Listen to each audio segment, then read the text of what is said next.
Assalamualaikum warahmatullahi wabarakatuh.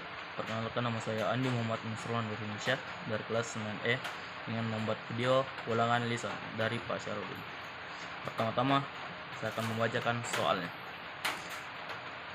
Jelaskan apa yang dimaksud dengan reaksi kimia. Berikan contoh reaksi kimia yang terjadi dalam kehidupan sehari-hari. 1. Reaksi kimia terjadi pada saat adanya perubahan kimia. Dalam reaksi kimia, zat yang kalian gunakan sebelum reaksi disebut reaksi atau reaktan.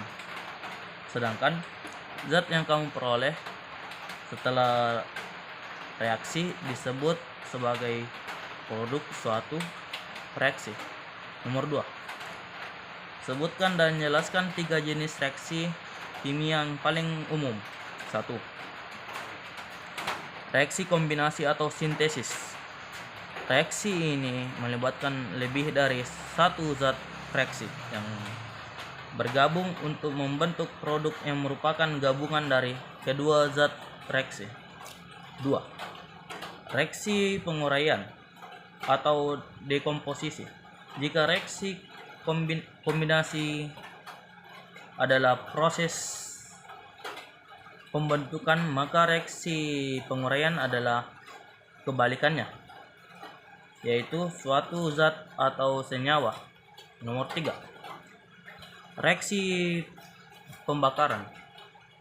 Reaksi ini selalu melibatkan menyala api atau menghasilkan oksigen akibat pelepasan energi panas secara cepat. Soal nomor 3. Jelaskan apa yang dimaksud dengan reaksi kimia eksoterm. Berikan contohnya. Reaksi eksoterm ditandai dengan adanya kenaikan suhu di sekitar tempat. Terjadi reaksi karena energi dikeluarkan. Contoh: menyalakan korek api. Pasti kalian dapat merasakan panas. Nomor 4. Sebutkan 2 faktor yang mempengaruhi laju reaksi kimia. Jawab: suhu, banyaknya zat reaksi. Nomor 5. Jelaskan apa yang dimaksud dengan katalis. Berikan contohnya. Agen untuk mempercepat atau memperlambat reaksi. Contoh: roti, tempe, tape. Nomor 6. Sebutkan 3 contoh reaksi kimia yang terjadi dalam kehidupan sehari-hari. Jawab: pembakaran, pencernaan makanan, fotosintesis. 7. Jelaskan apa yang dimaksud dengan reaksi kimia endoterm. Berikan contohnya. Jawab: kimia yang dapat menyerap kalor. Contoh: es batu yang meleleh. 8. Sebutkan 2 cara untuk meningkatkan laju reaksi kimia.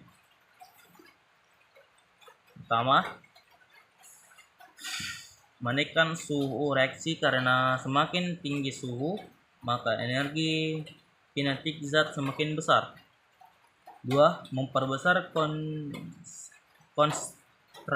konsentrasi reaktan karena jika konsentrasi semakin besar. 9. Jelaskan apa yang dimaksud dengan kesetimbangan kimia. Berikan contoh. Jawab: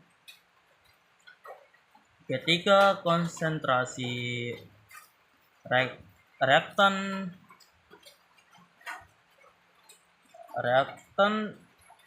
dan produk tidak berubah lagi seiring berjalannya waktu. Contoh: pembentukan terumbu karang di lautan, pengaturan pH daerah. Nomor 10. Sebutkan 1 contoh penerapan konsep reaksi kimia dan dinamikanya dalam industri.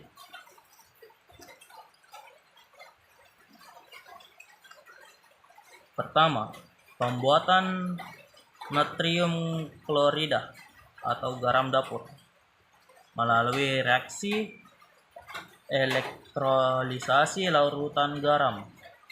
2. Pembuatan asam sulfat melalui reaksi antar sulfat dengan asam klorida.